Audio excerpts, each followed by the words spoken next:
In this video, we take a deep look at two explosive women's 400-meter races, breaking down the tactics, pacing strategies, key moves, and unforgettable finishes. We compare how different athletes approached the one-lap battle and reveal what truly made the difference in the final stretch. She ran on the 19th of April, but she's a 50.5 athlete, is Gabby Scott. There's Evelis Aguiar, 32 years old. She's improved massively this year, 49.80 at altitude in Bogota back in early April. She only made the quarterfinals in Paris, 52.8 last year. Natalia Bukowiecka, there she is, a real star of Polish athletics. Twice an Olympic silver medalist in Tokyo 21 in both relays. She was second in Doha recently. That was only 3 weeks ago or so. 50.92. Good lane draw too for her in lane 5. Svetlana Urszatic, another Polish heroine. European champion back in 2018 in Berlin. She's run 51.2 this year, within a second of her lifetime best. Lauren Gale of Canada goes in lane 3, 51.0 this season, but she's a 50.4 athlete at her best. That's a good lane draw for Gale. Lada Vondrova, the Czech European under-23 champion back in 2021, the former footballer who goes in lane 2. And then Anastasia Kush, just 18 years old. She ran leg 3 at the World Indoors in Nanjing for Poland when they took the silver medal in the 4x400 meters. She's already got big experience just a few weeks ago in China in a global championships. Our season's best, though, Kuz in lane 1, just 53.06. She has run 51.8. That was last year. So Kuz in 1. Lada Vondrova, former European under-23 champion in 2 for the Czech Republic. The Canadian Gale in 3. Svetlana Urszatic in 4. Watch her. Can she find her best form? Natalia Bukowiecka goes in lane 5 for Poland. Favourite, I guess, here. Aguilar of Colombia in 6. Puerto Rican Scott in 7. Rowe of Australia 8. The Pole Gachka in lane 9 on the outside. Set. Well, Bukowiecka loves to run aggressively. Her season's best 50.9. She ran 48.9 last year at the London Diamond League. There she is in the all-red centre of picture. She's gone off pretty hard, moving up alongside Aguilar of Colombia. Svetlana Urszatic has got a lot of work to do at the moment in lane 4. Going well, Scott of Puerto Rico out in lane 7. She eases past the Gachka, the youngster, out in lane 9 in the yellow. But a nice balanced race from Bukowiecka so far. Brilliant running in lane 3 from Gale of Canada. What an aggressive 300 she's run so far. She hasn't broken 51 seconds this year, but she might have to here. Now she begins to tread water as Bukowiecka, who's judged this one perfectly, moves through in the red there in lane 5. Going away from the field, a real battle royal for the minor places. She wins it 50.45. Brilliant run from Lauren Gale, who just started treading water over the last 50 or 60. And then great running and a real battle for third place there towards the outer lanes. But what time has she been confirmed with? 50.44 there for Natalia Bukowiecka. It is a big season's best for her. She has run a second and a half quicker than that, so there's so much more to come. But that puts her up in about 15th place on the world rankings this year. Very, very competent indeed. You know, Hannah, one of the features of her racing is she runs beautifully balanced races. She stays strong down the home straight. And that skill of spreading your strength and ability throughout the full distance eludes so many athletes. No, Bukowiecka, she's always reliable in that last 50 metres. That's a big chunk off her season's best. And she seems to measure the season well as well. It's not only each race, it's as we move through every month and you get closer to a big championships. She just rounds into form. And I think Bukowiecka was part of those relay squads for so long that were picking up medals. And then there was just a change in her attitude a couple of years ago. And she went, no, look, I can get my individual medals. And she almost had to take a step back from her relay commitments to kind of unleash that form and be able to get herself on global podiums. And she picked up a small injury indoors, if you remember as well. She was due to do a full...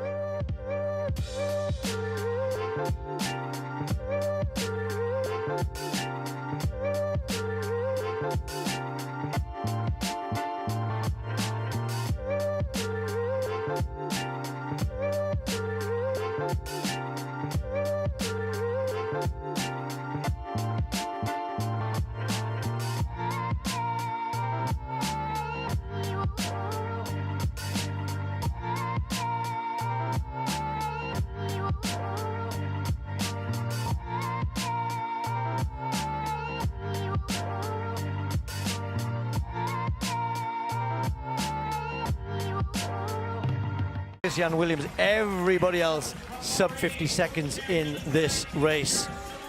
Now, in Kingston, 48.67 for the Olympic silver medalist from Bahrain, Salwa Eid Nasser. Can she do it again here? Paulino had not been beaten by Nasser, had not been beaten for a couple of years in the 400 meters. Will she manage to turn things around here? Gabby Thomas was also ahead of her. Gabby now, as we know, moved down into the short sprints. Then we throw in some new challengers. Alexis Holmes has been here as a racer with Nikisha Price in 5 and 4. So Alexis knows that in the middle lanes they've got a slight advantage over the challengers, particularly Amber Anning, who we're going to see in a second. There's Nikisha Price. Was only 8th in Kingston in that incredibly fast race, so she'll want to turn that around. So the world indoor champion from Great Britain, been based in the US for quite a few years now, good 200-meter runner as well. Was disqualified actually at the European Indoor Championships. A real shame that was for lane infringement.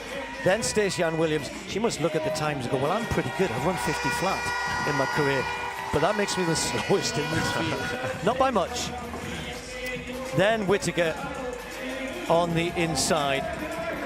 Actually ran an 800. I'm always curious about 400-meter runners. At 2-2 this year.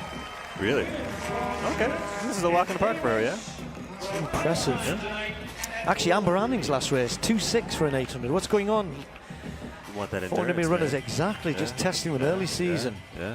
This, though, about their main event, the 400 meters. We got Whittaker on the inside, then Williams, Amber Anning, the world indoor champion, in 3. Nikisha Price, Alexis Holmes, Paulino, the Olympic champion, in 6. Nasser, Olympic silver medalist, winner in Kingston, and then Kendall Ellis on the outside. You know Nasser's going to get out, but Paulino does have her in her sights just outside of her. Set. Safely away, everybody, round this first turn.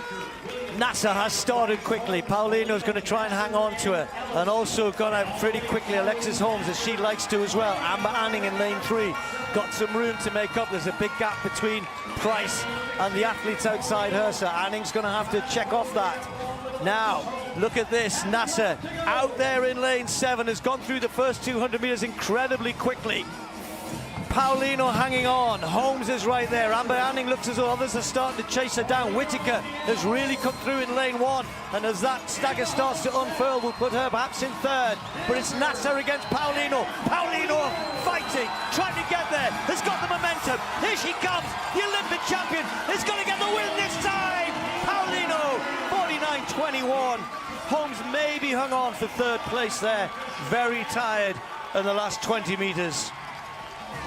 She had to too do hard, too fast, what do you think? Very quick through that first 200. Well, the thing is, she knows that Nasser's a closer, so she knows that she's coming. And like I said, she had to come out here and establish herself. She put the finger up at the finish line just to let y'all know, look, don't forget, I'm still that girl.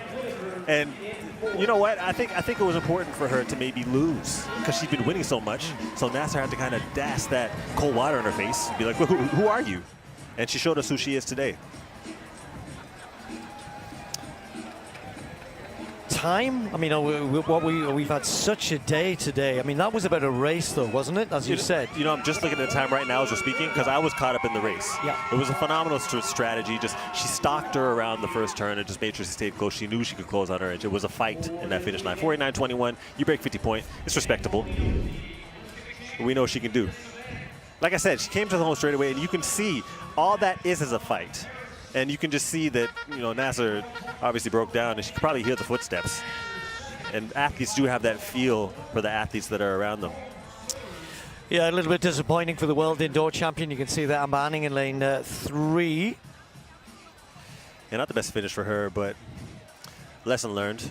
And she lined up and...